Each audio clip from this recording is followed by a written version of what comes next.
Hey guys, welcome back to ArxangelRC. Today I will show you the not so new anymore Emax BabyHawk 85mm micro racing quad. Links as usual are in the description below. I'm saying not so new because I've had this for a while and I've been waiting for some spare parts after I managed to damage the windings on one of the motors, so it took some time for me to finish this review. Unlike most copters out there, the BabyHawk actually comes with an all plastic frame that encapsulates all of the electronics, a lot like the bigger copters such as the Tofsto Aegean, the Pioneer E350 and even the Phantom 2. This is much smaller of course, but it is interesting to see such a solution out there. The frame is great for hiding the wires and components within, so the build looks cleaner than any other build using one of the standard style carbon or glass fiber frames. The camera video transmitter combo is mounted in a case above the copter that actually is an extension of the frame, and unlike many other models out there, the camera actually has an angle, so you don't have to do this yourself. A drawback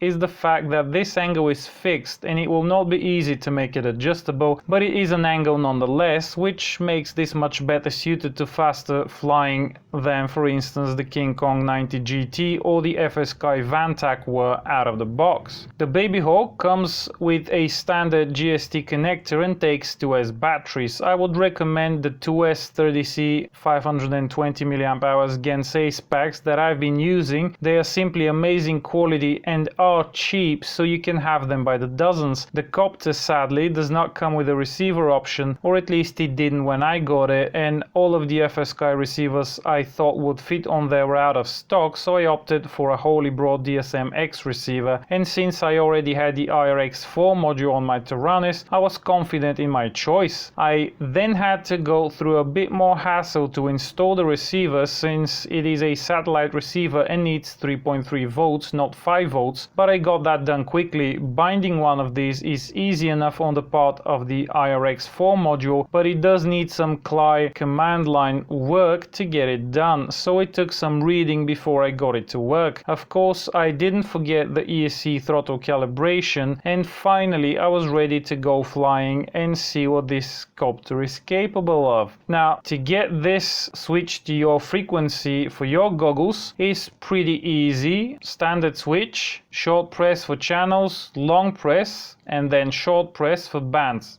That's it. For the first few flights, I decided to leave the prop guards mounted just to get a feel for the copter with them on and then with them off. My initial impressions are that this is not the most powerful copter on 2S that I've flown, but it is adequate in performance, and I think it is also the cheapest brushless one that I've had, surprising as that can be. Although if you factor in the receiver cost, it is not the cheapest, but if you do already have a receiver, then it is. For the money, it is good and it can do flips and stuff. It probably needs a bit of tweaking in the configurator, but during these first flights I had a real issue with the video reception even at close distance, which really ruined the experience for me, so I will jump straight to the recent flights. And a word of caution, when I removed the prop guards I failed to see that there were shorter motor screws in the set, so when I tightened the original ones I damaged the windings on one of the motors and had to order a replacement. These motors are absolutely beautifully made and I really didn't have the heart to throw the old one out, so I'll be keeping it. If you want to remove the prop guards, use the shorter screws for the motors to avoid damaging them, or just cut them off as I did initially. Never really had any liking for prop guards. I think they make some of these models fly very awkwardly.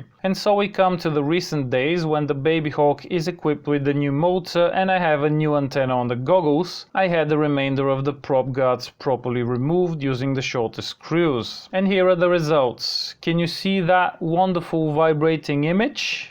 Marvelous, isn't it? Yes, folks, as good as the plastic frame looks, it vibrates as hell, and no amount of zip ties was able to tame that down. When I throttle it up in my hands, I can feel the whole frame resonating and vibrating, and this just won't do if we're after some good performance out of this model. I even replaced the propellers with a brand new set to see if that will fix it, and left only 2 screws per propeller, but no luck. Good news notice that there is a throttle position where it doesn't shake quite as much and the video looks sort of half decent, so you wouldn't get a headache looking at the recordings. Another good news is that I think I can easily and cheaply move the electronics over to a thick carbon frame without increasing the weight. Hopefully the carbon will be stiffer and these vibrations will be gone, as I really don't feel like balancing such small props only to have them break the next flight, but that is still in the future, so stay tuned if you're interested. For the time being, I can say this: the Emax BabyHawk is a decent looking copter at a decent price and at least appears to work reliably for the time being. The frame is too soft in my opinion, and the electronics could use a shift over to a stiffer carbon frame, and possibly I could also experiment with some other prop options just to see what will happen. I think with the proper frame this could be a great little beginner model, but it could require some work, and at the end of the day you will have to ask yourself if that is worth the cheaper price, or if not, there are plenty of more expensive models out there that come pretty much ready to use out of the box, so take your pick. If you're not afraid to get your hands dirty to make something work, stay tuned for the update to this video. Now, if you have liked this one, please give it a thumbs up and subscribe if you haven't already, and don't forget to follow me on Facebook for daily updates. If you fancy any of the items featured here, please consider buying them via the links in the description below, as this will go a long way towards supporting this channel and will be greatly appreciated. Happy and safe flying,